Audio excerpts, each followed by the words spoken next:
joined now by Emily Schrader, CEO of Social Light Creative and social media activist here. You've probably seen her. I think you definitely have more viewers than I do on a daily basis here, Emily. So you're the known commodity here in the studio right now. But I know this is your realm. In other words, you know a lot about the power that social media can wield. I mean, I've seen you combating that when it comes to the conflicts around here. He's right on one level in terms of the power of the social media. But what's your reaction to his suggestion about how to deal with that? Well, I am going to join in the chorus of criticism. I think it's completely uncalled for. I think that the social media platforms themselves have a really important role to play in monitoring content and how they build their algorithms and their own standards, and of course, how they enforce it. That's been an ongoing challenge that I myself have pushed back against. They're not really doing their job when it comes to that, but when it comes to the role of government, that's something else entirely. I'm not in favor of shutdowns for social media. Anything like that I think is super dangerous, and it's also anti-democratic. It's not in line with the values of Israel and the values of free speech. So it's very problematic to hear the police commissioner say this. I think, to quote him a little further along the lines of what you said here, he's closing them down for a limited period, again quoting him, is a necessary step despite democratic norms, as he put it, close quote. So you touched on this, democratic norms. I mean, what is there such a thing truly when it comes to social media? Are there norms in place in a way? I know this is an evolving field, as you mentioned, the companies themselves struggling to keep up even technologically with these platforms in many ways. So what are the norms? I mean, what does that mean exactly?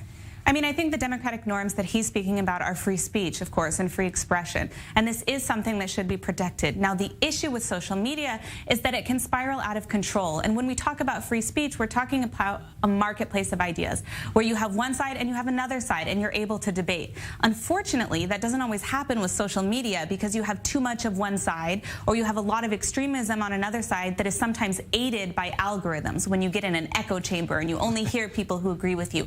This is the danger of social media. But at the same time, it's still not the role of the police to shut down social media for everyone. It is the role of the police and the Israeli government to work with social media companies and lawmakers to hold them accountable for how they build these algorithms and how they implement them. So shutting down is never the answer, as we can see right now with what's going on in Iran. Yeah. There's been almost a complete shutdown of all social media. It's never a good thing when you have a government that is shutting down social media for civilians. And we see, I mean, to mention some of the repressive places in the world, I mean, I want to mention, first of all, most of the world, it's not free, okay? And most of the world's people don't have free access to these platforms, don't have the access to free speech, the right, as we put it, to free speech. But looking at some of the most repressive places, Iran, China, known to have six figures number of people working on censorship at all time, monitoring social networks.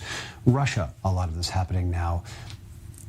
Is that the future of these platforms, to be controlled by these sort of overpowering figures, or can the beacons of freedom in the world, can they win in this fight on social media? I mean, who has the power ultimately in this world of social media?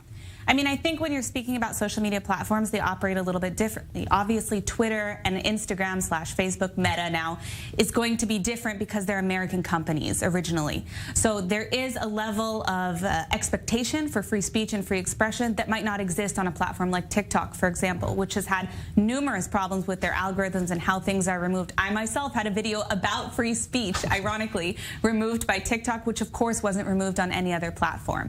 I do think that the social media platforms are falling short, all of them, when it comes to protecting free speech or removing the speech that actually should be removed, which I would argue is only in direct incitement to violence, not necessarily hate speech. That's a gray area. I mean, again, you're talking about what should or should not be allowed in these platforms. We see the U.S. wrestling with that in so many ways when it comes to politics.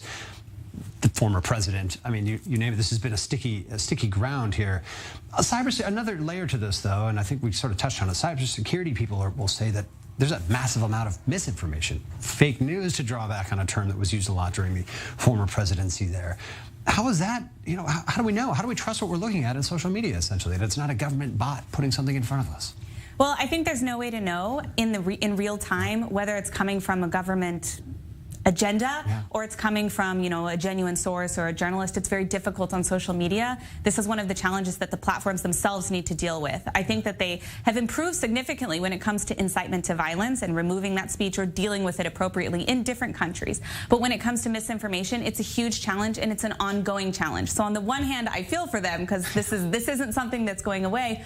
On the other hand, a lot more needs to be done in order to monitor that and adapt their algorithms to be able to identify things that are incorrect, or at least flag them so that people are aware, hey, this hasn't been confirmed, we're not really sure about this yet. Before you judge and decide, double check a different source. And is this being more driven ground up, top down? You mentioned these companies themselves with the algorithms trying to bring in technological aspects, in other words, to sort of govern this, control it in some ways. Are governments, are the companies themselves truly on top of this, or do you have a sense, being in these mediums a lot, do you have a sense that it's being controlled by the people, by the users themselves? Is it being steered by those people who are contributing, or controlled from the top down? I mean, does it depend?